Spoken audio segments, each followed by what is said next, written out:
ichingizda yaxshi power bo'lsa, ovqatni tuzini ko'zi bilan ko'radi.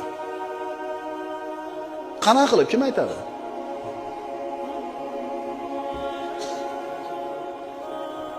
Ya qo'l bilan o'lchanmaydi. Tasha bo'ldi tuzni. Yashang, qaynashiga qarab turib. Shu darajada mohir bo'lib ketganki, tuzimiga qarab turib, tuz o'rnida deydi. Tatimaydi.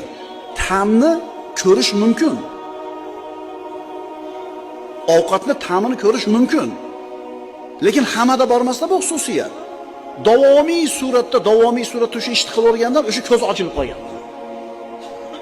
Alloh taolo hidni va ta'mni ko'rishlikni bermadi bizga, o'shuning uchun biz ko'rmaymiz uni.